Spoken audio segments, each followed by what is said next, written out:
జై జవాన్ జై జవాన్ జై జవాన్.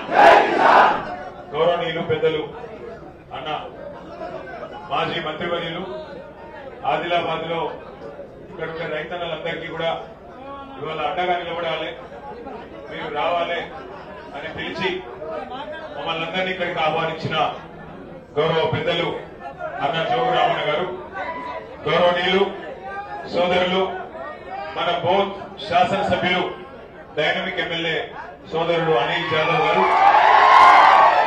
ఆసిఫాబాద్ లో గతంలో ఎమ్మెల్యేగా మొన్నటిదాకా జిల్లా పరిషత్ చైర్మన్ గా మళ్లీ తిరిగి ఆసిఫాబాద్ ప్రజల ఆశీస్సులతో ఎమ్మెల్యేగా ఎన్నిక కావడమే కాకుండా నిన్నగాక మొన్న రాష్ట్రం మొత్తంలో మొట్టమొదటిసారిగా ఆసిఫాబాద్ కలెక్టరేట్ ముంగట పత్తి రైతుల కోసం ధర్నా చేసిన మన ఆడబిడ్డ ఆసిఫాబాద్ ఎమ్మెల్యే శ్రీమతి కోవ లక్ష్మి గారు, అట్లాగే ఇవాళ కేసీఆర్ గారి ఆదేశం మేరకు మాతో పాటు ఇక్కడికి విచ్చేసిన మాజీ మంత్రివర్యులు పాల్గొండ ఎమ్మెల్యే గౌరవనీయులు ప్రశాంత్ రెడ్డి గారు, గౌరవనీయులు కొరుట్ల ఎమ్మెల్యే సోదరుడు డాక్టర్ సంజయ్ గారు, అట్లాగే ఇంకా ఇక్కడ విచ్చేసిన గౌరవనీయులైన సోదరుడు మాజీ శాసనసభ్యుడు బాల్కా సుమన్ గారు, గౌరవనీయులు సోదరుడు ఖానాపూర్ నియోజకవర్గ ఇన్ఛార్జ్ గారు బూక్యా జాన్సన్ గారు, సిర్పూర్ మాజీ శాసనసభ్యులు గౌరవనీయులు కోనేరు కోనప్ప గారు, మంచిర్యాల మాజీ శాసనసభ్యులు గౌరవనీయులు దివాకర్ రావు గారు, బెల్లంపల్లి మాజీ శాసనసభ్యులు దుర్గం చిన్నయ్య గారు, అట్లాగే మన పార్టీ జనరల్ సెక్రటరీ గౌరవనీయులు డాక్టర్ ఆర్ఎస్ ప్రవీణ్ కుమార్ గారు, అట్లాగే ఇంకా ఇక్కడ చేసిన మిగతా మిత్రులందరికీ మాజీ జిల్లా పరిషత్ చైర్మన్ జనార్దన్ రాథోడ్ గారు, ఇంకా మిగతా మిత్రులందరికీ పేరు పేరున అందరికంటే ముఖ్యంగా ఇలా మార్కెట్ బంద్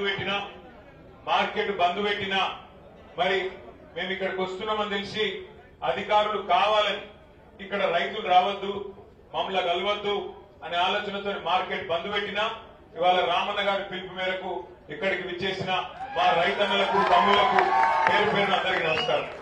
మీరు వచ్చుడే కాదు, ఇవాళ మీరు మనందరం ఇక్కడ కలుస్తున్నాం అనగానే ప్రభుత్వంలో కొంత కదలిక వచ్చింది, కొంత సిగ్గు వచ్చింది, బుద్ధి వచ్చింది అని చెప్తా ఉన్నారు. చాలా చాలా సంతోషం.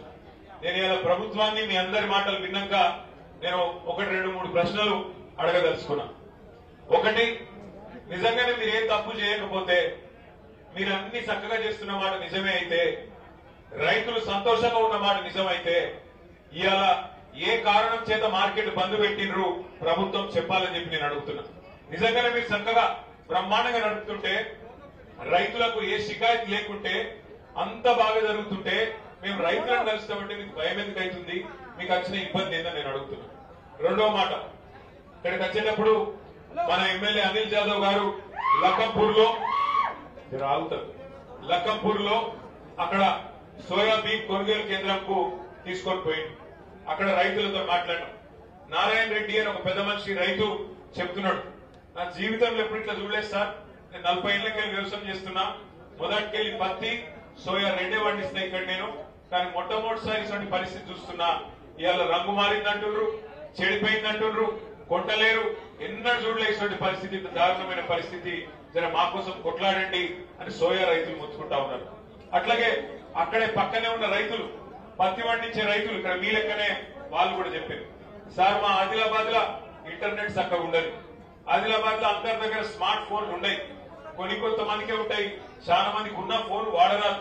మరి అసలు ఇదేదో కిసాన్ కపాస్ యాప్ అని పెట్టిండ్రు, అది ఏ మ్యాప్ ఏందో ఆన్లైన్ బుక్ చేసుకోవాలంటారు, దాని ప్రకారం మీరు నడవాలంటారు. మాకు ఎట్లా తెలుస్తుంది, మాతో ఎట్లయితుంది, జర చెప్పండి సీసీఐ వాళ్ళకి, ఇది పద్ధతి కాదు అని అక్కడ కొంతమంది చెప్పారు. దాంతో పాటు ఇక్కడికి వస్తుంటే మరి మిత్రులు మా రామన్న గారు గాని, అనిల్ గారు గాని, లక్ష్మక్క గాని, ఇంకా మిగతా మన గౌరవనీయులైన సహచరులు గాని 4-5 విషయాలు చెప్పినారు వాళ్ళు. ఒకటి, మీరందరూ ఇప్పుడే చెప్పిన మాట, మాయిశ్చర్ శాతం ఎక్కువ ఉంది అంటారు. ఎందుకైంది మాయిశ్చర్ శాతం ఎక్కువ? ఈ సంవత్సరం వర్షం ఎక్కువైంది. అంతేగా తెలివనోడు ఎవరు ఇక్కడ, వర్షాలు ఎక్కువ ఉంటాయి. ఆదిలాబాద్ అంటేనే నల్లరేగడి నీళ్ళలు, మరి నల్లరేగడి నీళ్ళల్లో నీళ్లు కూడా ఎక్కువ గుంజుతుంది.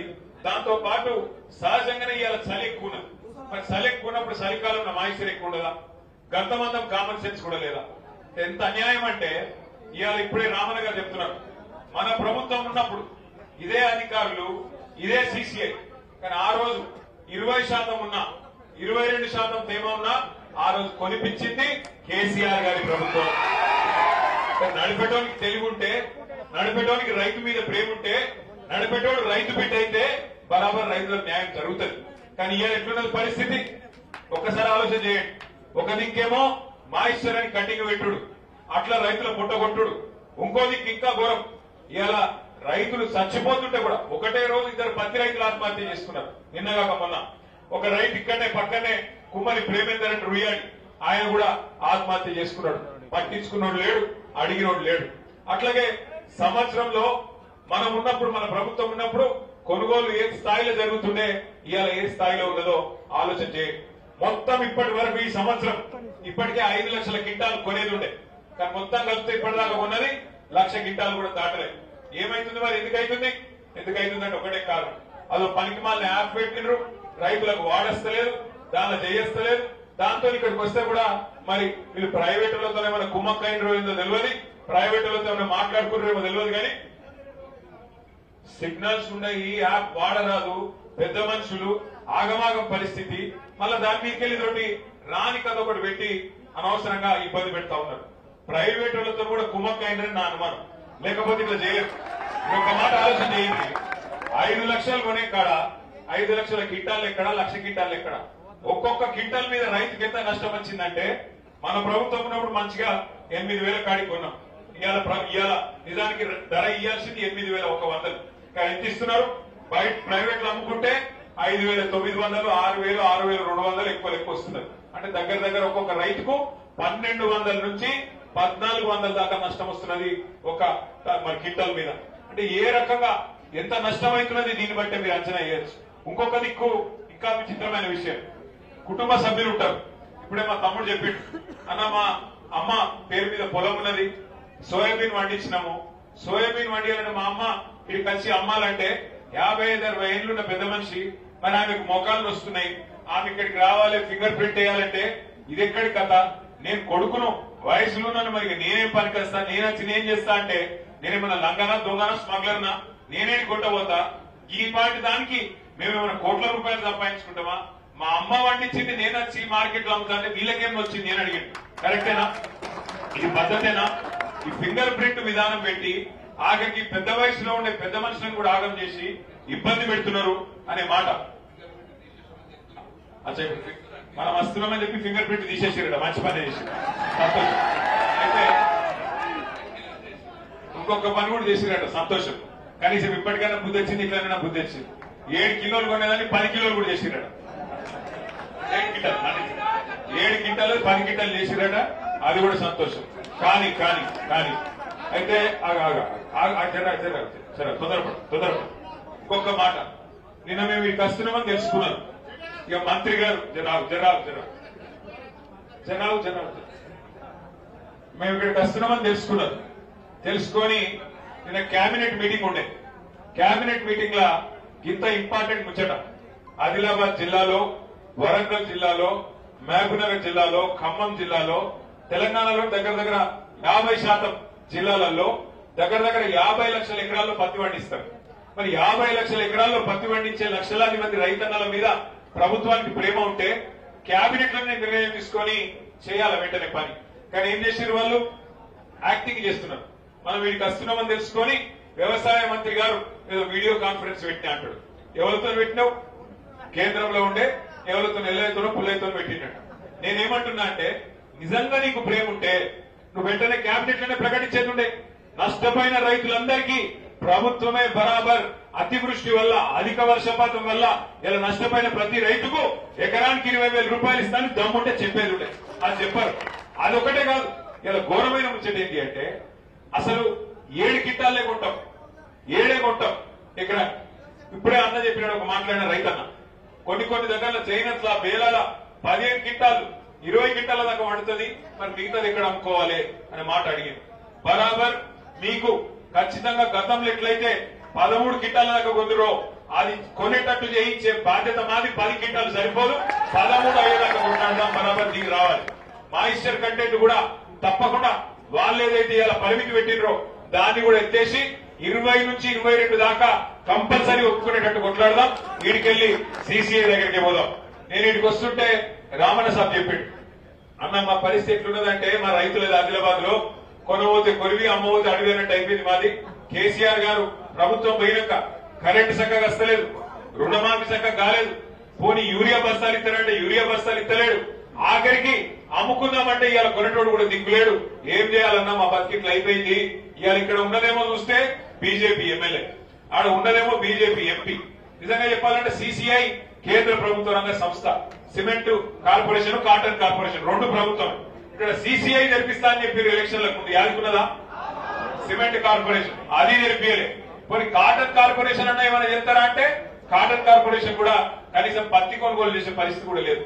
ఇంకొక మాట కూడా మీకు తెలియాలి, నేను మంత్రిగా ఉన్నప్పుడు, రామన్న గారు కూడా మంత్రిగా ఉన్నప్పుడు, ఆనాడు మా దగ్గరికి సౌత్ ఇండియా మిల్స్ అసోసియేషన్, ఎవరైతే జిన్నింగ్ మిల్స్ స్పిన్నింగ్ మిల్స్ వాళ్ళు ఉంటారు కదా, వాళ్ళందరూ ఒక పెద్ద అసోసియేషన్ వాళ్ళు మా కాడికి వచ్చారు. వాళ్ళు చెప్పిన మాట ఇది నా మాట కాదు.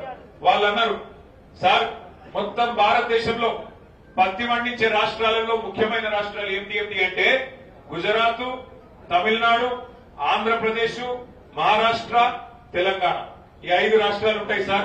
కానీ 5 రాష్ట్రాలలో అన్నిటికన్నా బేహతరీన్ పంట, అన్నిటికన్నా బేహతరీన్ పత్తి పండించేది మన తెలంగాణ, మన ఆదిలాబాద్ రైతులు, మన వాళ్ళు పండిస్తారు. ఏదైనా ఉత్తరం చెప్తలేదు. వాళ్ళు చెప్పిన మాట, మన కాటన్ క్వాలిటీ బాగుంటుంది సార్, కాకపోతే పత్తులు ఏరేటప్పుడు దాన్ని ప్యాకింగ్ చేసినప్పుడు కొంత ఇంప్యూరిటీ వస్తున్నది, దాన్ని కొద్దిగా మంచిగా చేసుకోవాలి. రెండోది మంచి బ్రాండింగ్ చేయాలి, చేస్తే భారతదేశంలో కాదు ప్రపంచంలోనే అత్యుత్తమ కాటన్ మనది, మంచి రేట్ వస్తుంది, బ్రహ్మాండమైన బంగారం వస్తుంది, తెల్ల బంగారం వస్తుంది, పత్తి మనది అని చెప్పింది. ఇవాళ ఇప్పుడే ఆ విఠలన్న రైతు పెద్ద మంచి చెప్పిండు, బంగారం వస్తుంది పంట, తెల్ల బంగారం మన దగ్గర మన దేశంలో మన రాష్ట్రంలో వండుతుంటే ఇవాళ మోడీ గారు కేంద్ర ప్రభుత్వం బయటికి వెళ్లి పత్తిని దిగుమతి చేసుకునే ప్రయత్నం చేస్తా ఉన్నది. ఎందుకు మనకి ఇవన్నీ పెట్టిర్రు, మా ఇచ్చారు అని కట్టింగ్లు ఎందుకు పెడుతున్నారు అంటే బయట ఒప్పందం చేసుకుని వచ్చిర్రు, బయటికి వెళ్లి పత్తిని ఇక్కడ దించే ప్రయత్నం చేస్తున్నారు. మన మీద ప్రేమ ఉంటే కేంద్ర ప్రభుత్వానికి ఇక్కడున్న బీజేపీ ఎమ్మెల్యేకు బీజేపీ ఎంపీకి పోవాలి, పోయి మోడీతో కొట్లాడాలి. ఎందుకు చేస్తున్నావు, మా రైతులకి ఇంత ఆపద ఎందుకు తెస్తున్నావు? మా వాళ్ళు ఇలా సోయా వండిస్తారు, ఇక్కడ బ్రహ్మాండంగా ఆదిలాబాద్ లో పత్తి పండిస్తారు, వాళ్ళకు అండగా నిలబడు, వాళ్ళకు అవసరమైతే వేరే దేశాలకు మన పత్తి పంపాలి, కానీ ఎందుకు ఇట్లా చేస్తున్నామని కొట్లాడాలి. కొట్లాడకపోగా మీదికెళ్ళి వాళ్ళు ఇక్కడికి వచ్చి మన మీద మాట్లాడుతూ ఉన్నారు. నేను మీ అందరినీ కోరేది 21 తారీఖు నాడు పెద్ద ఎత్తున ఫోరస్ దగ్గర అఖిలపక్షం ఆధ్వర్యంలో బీఆర్ఎస్ వాళ్ళు, CPM, CPI MLA, new democracy అందరు, బీఎస్పీ అందరు కలిసి, రైతు స్వరాజ్య వేదిక అన్ని రైతు సంఘాలు కలిసి బ్రహ్మాండంగా పెద్ద ఎత్తున ధర్నా కార్యక్రమంలో పెట్టిరు. దానికి బీఆర్ఎస్ మద్దతు కూడా ఉంటది. మన వాళ్ళందరూ కూడా పెద్ద ఎత్తున ఫోరస్లో మన అనిల్ యాదవ్ గారు, మన లక్ష్మక్క, మన రామన్న సాబు, ఇంకా మిగతా వాళ్ళందరూ కూడా వస్తారు. మీరు కూడా వేలాదిగా తరలి రావాలి. ప్రజా సమస్యల పరిష్కారానికి, రైతుల సమస్యల పరిష్కారానికి పోరాటం తప్ప వేరే మార్గం లేదు. ఈ ప్రభుత్వాలు మరి ఎట్లున్నాయంటే దున్నపోతు మీద వాన పడితే కూడా ఎట్లయితే దున్నపోతు కదలదో అట్లనే కేంద్ర రాష్ట్ర ప్రభుత్వాలు ఉన్నాయి. ఇద్దరి వల్ల, ఒకరి వల్ల కాదు, ఇద్దరి వల్ల ఈ సమస్య వచ్చింది మనకు. అటు కేంద్ర ప్రభుత్వం దిగుమతి చేసుకుంటాను చూస్తాను, రాష్ట్ర ప్రభుత్వం ఎలక్షన్లు తప్ప, రాజకీయాలు తప్ప వాళ్ళకి రైతుల గురించి ఫికర్ లేదు. వీళ్ళు అడిగింది లేదు, వాళ్ళు ఇచ్చింది లేదు. యూరియా ఆయన ఇయ్యాలా, ఈయన అడగాలి, ఈయన అడగడు, ఆయన ఇయ్యడు.